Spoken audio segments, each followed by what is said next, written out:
You're finally landed in Japan. Suddenly, you are hit with wall of questions. How do I get connected to the internet on my phone? Where do I go first? Do I need cash right now? How do I get into the city or my hotel? And if you're even traveling with kids, you will have more questions. The truth is, your first hour in Japan can either be incredibly smooth or completely a mess. And most first-time visitors make at least one mistake that costs them time, money, or unnecessary stress. In this video, I will walk you through the exact 5-step checklist from the moment you step off the plane until you are on your way to your hotel. Now, let's jump into step 1, how to clear immigration. Before you fly out to Japan, make sure to complete your Visit Japan enrollment process. Basically, you go to Visit Japan website, create an account, enter your personal information and arrival information such as hotel address, flight details, and make sure to list all the passengers flying with you, including children. And at the very end of the process, everyone should get a QR code. This QR code will be used during immigration and custom clearance while you are in Japan. And one tip is take a screenshot of your QR code before you land. Even if your internet isn't working yet, your screenshot will always be available to show or use. Now, as soon as you leave the aircraft, just follow the signs for immigration and customs. And yes, there will be signs in English too. So it is very easy to navigate. Just before immigration counter, there will be a electronic kiosk. Just go to one of them and scan your QR code. You will also need to do a biometric and a photo, and just follow the on-screen information. It is very easy. Once you complete, you will get a letter assigned, like let's say A, B, C, or D. Then follow the signs to your designated letter, and right there, see an immigration officer. When they stamp your passport with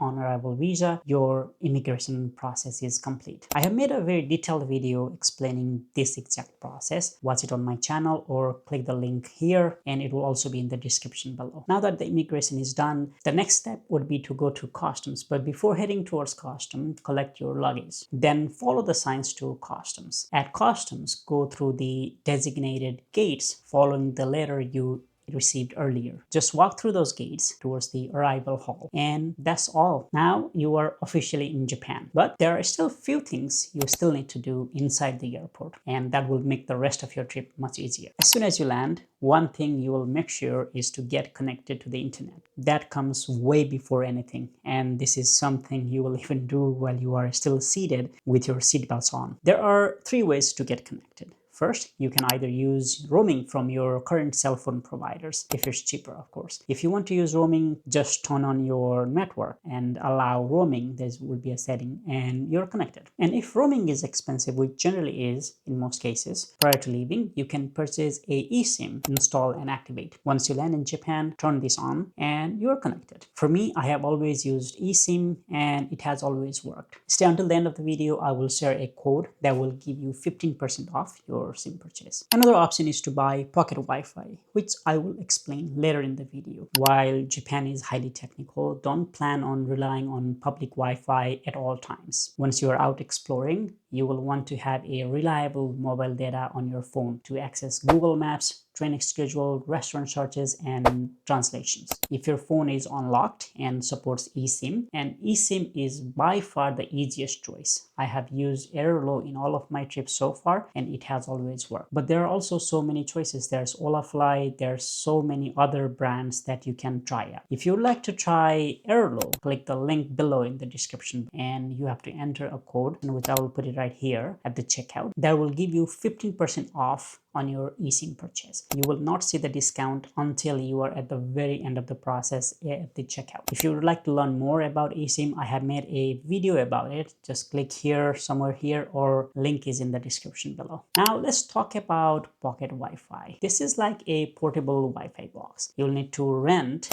and carry that with you at all times, and everyone traveling with you will have a Wi-Fi. Just remember, everyone must be within the reach of this box. So let's say if you're splitting, then whoever is splitting out they will not have Wi-Fi. You will also need to charge it at the end of the day and return it on time to avoid late fees. If you're interested in pocket Wi-Fi, just look for a shop in the arrival hall that says Wi-Fi or internet. You can also book it in advance. Go to Klook and book one to collect at your arrival airport. I will put a link in the description below. You can use that to rent a pocket Wi-Fi. Sometimes it is cheaper to buy eSIM for all instead having a pocket Wi-Fi. However, this is up to you how you want to explore. Now that you are online, let's talk about something many travelers still underestimate. In Japan, there is this little plastic card that does more than just a transit card. Of course, you can use this to pay for trains, subway, or bus fares, but you can also use this like a debit card.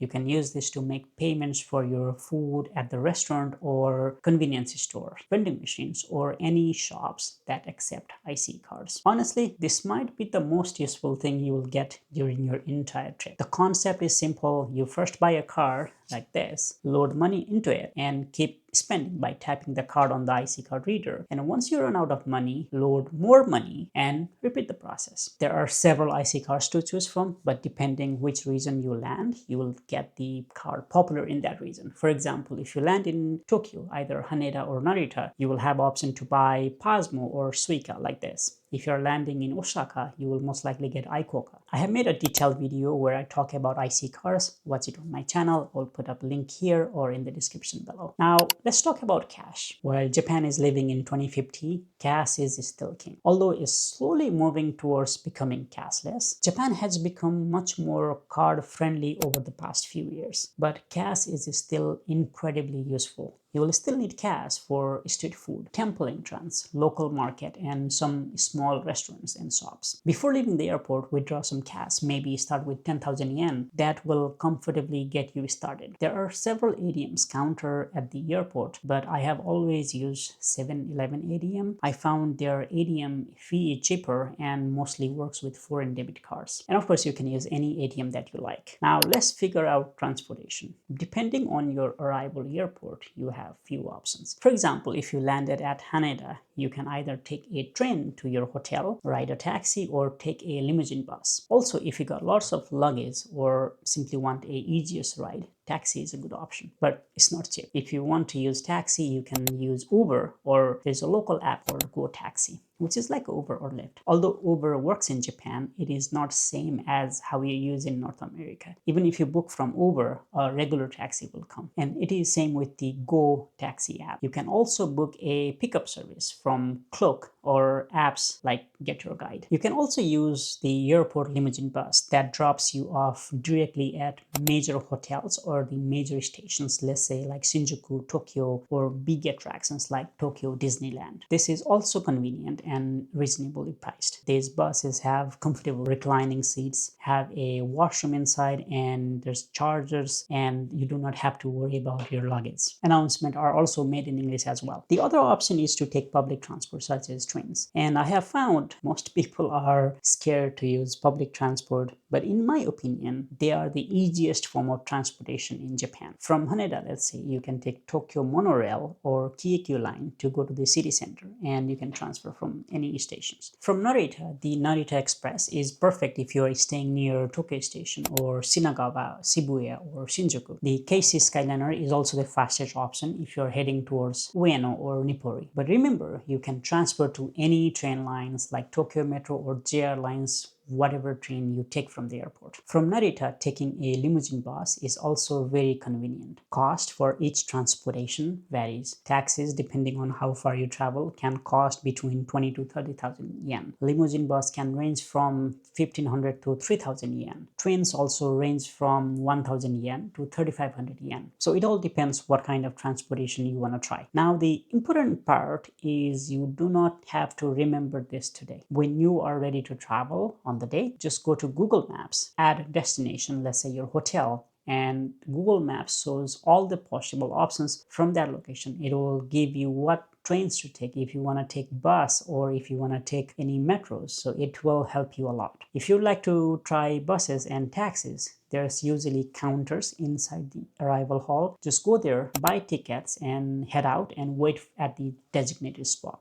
for your bus or taxis. If you want to use trains, just follow the overhead signs that shows you direction towards the train. Purchase tickets or tap IC cards and just follow directions on Google Maps. Since you are using Google Maps, the map will guide you which platform to go, which train to take, where to transfer, and where to get off. It is very simple. It will also tell you which coach to board, or let's say which car to get in, or where is the nearest elevator. Google Map will help you a lot in Japan. And there's one more tip. If you're staying near a metro station, purchasing a Tokyo Metro Pass like this can save you a lot of money, and you can take unlimited rides depending on which one you take. So this one here is 72 hours. So they sell 24, 48, and 72 hours. Let's say if you buy 24 hours, for 24 hours you can ride Tokyo subway and Toei subway lines for basically free. There's another thing in Japan that's quite unique and famous. There's a luggage delivery or forwarding service. They basically transport your luggage to your hotel all across Japan for a very reasonable price. Depending on your location, they offer same-day service or next day. If you're carrying large suitcases and you do not want to drag them throughout the train stations or wherever you go, you can use this baggage transfer service. There are companies that provide this service. At the airport, look for the Yamato transport counter, and this is their logo. It's one of the services that instantly makes your trip more enjoyable. You can have your luggage delivered to your hotel, and you can take trains to your hotel. By the time you reach your hotel after dinner or having some sightseeing, your luggage may already be delivered by them. Now, there's also something very interesting here. You can use coin lockers. In Japan, there are coin lockers at almost every stations or near major tourist attraction, where you can basically store your luggage and pick up later in the day. The price depends on the size, which can range from 300 yen to 1000 yen. These are also very convenient option if you need to carry luggage around with you. This is the final part to arrive at your hotel and complete the check-in process and go to your room and rest. My strong recommendation is book your hotel near a train station. It can be either JR line such as Yamato Line or Tokyo Metro Line. This will save a lot of time and hassle. Your hotel may also offer laundry services, which can be very helpful. Most people like to pack light, and laundry service is great help for them. If you're looking for something to eat, head to a nearby restaurants, or you can also locate a convenience store. Chances are that might be right at the corner. So the convenience stores are 7-Eleven, Family Mart, those kind of shops. These little stores almost sell everything from ready-made meals, drinks, fruits, toiletries, and hot food. They also offer IC card top-up service. Some stores also offers baggage forward service and many other service. Just ask